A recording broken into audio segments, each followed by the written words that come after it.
Bienvenue sur Foi sans filtre, dans notre série christianiste sans filtre, parole et réalité. Aujourd'hui, on parle d'un sujet qui nous touche tous, même toi ma fille. Le monde va trop vite. C'est clair, papa. En des notifications, l'école, les inquiétudes, les gens qui veulent toujours plus. Parfois, j'ai l'impression de courir sans arrêt. Exactement. Beaucoup vivent dans un état constant d'urgence. Mais la vraie question, comment garder la paix intérieure dans un monde qui ne s'arrête jamais? Et tu m'as dit qu'il y a 2 textes qui parlent vraiment de ça, non? Oui, 2 passages puissants. Le premier se trouve dans Jean 14, le verset 27, et Ésaïe 26, le verset 3. On va les explorer ensemble, sans filtre. Allez, on commence. Je vous laisse la paix. Je vous donne ma paix. Je ne vous la donne pas comme le monde la donne. Jean 14, verset 27. Exactement. Tu sais que Jésus a dit cela à un moment où ses disciples étaient troublés, stressés, perdus. Il avait peur de ce qui allait arriver. Un peu comme nous, quand tout va vite. Exact. La paix du monde dépend des circonstances. Quand tout va bien, tu es en paix. Quand tout va mal, tu perds la paix. Mais la paix de Jésus est intérieure. Elle est intérieure.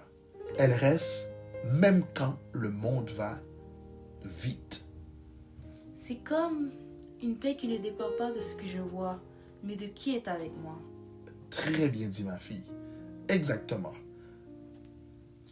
Tu garderas en paix parfaite celui dont la pensée se repose sur toi, parce qu'il se confie en toi. Oui, ça c'est le deuxième verset qui se trouve dans Ésaïe 26, le verset 3. Tu sais que le texte dit « Shalom, shalom ». Oui, répété 2 fois. Ça veut dire paix profonde, paix stable, paix complète, paix dans le chaos. Ça sonne comme la paix que j'aimerais avoir plus souvent. Ouais, et regarde bien, ce n'est pas toi qui gardes la paix, c'est Dieu qui te garde en paix. La paix n'est pas un effort, c'est une relation. Alors, pourquoi on paie la paix d'aujourd'hui? Je peux répondre? Mhm. Je pense qu'on absorbe trop d'infos, trop de bruit. Exact. Et aussi, les réseaux sociaux, les comparaisons, le besoin de contrôler, les fardeaux qu'on porte inutilement. C'est vrai que parfois je me charge de trucs que Dieu ne m'a jamais demandé de porter. Ouais, on fait tout ça, mais la cause du monde, ce n'est pas notre appel. Dieu nous appelle à marcher avec lui, pas à courir avec les autres. Mais comment retrouver la paix? Premièrement, la pause spirituelle. Juste 1 minute. Respirer.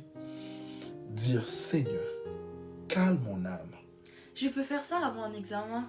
Exactement, absolument. Oui, tu peux le faire. Deuxièmement, fixe ton esprit sur Dieu. Un verset, une louange, une prière courte. Et troisièmement, éteins certains bruits. Tu n'es pas obligé d'être disponible 24H, 24/7. Ça va me donner une excuse pour décrocher du téléphone. Tu n'as pas besoin d'excuses pour « mais oui ». Quatrièmement, dépose ce que tu ne peux pas contrôler. Dire « Seigneur, ceci dépasse ma force. Je te le confie. » Dieu. Et enfin, marche à ton rythme. Dieu ne t'a jamais demandé d'aller à la vitesse du monde. Alors, en conclusion, Donc aujourd'hui on a vu 1. Jésus donne une paix que personne d'autre ne peut offrir. 2. Dieu garde en paix parfaite ceux qui se confient en lui. peu importe la vitesse du monde, Dieu veut te donner une paix qui stabilise ton cœur. Merci d'avoir écouté cet épisode Christianisme sans filtre, parole et réalité. Si tu as été encouragé, partagez, laisse un commentaire et abonne-toi. Et surtout, marche avec Dieu, pas avec la vitesse du monde. Amen. C'était ton serviteur et ami Emmanuel. On se retrouve pour un prochain épisode. Reste béni, reste ferme et reste en paix.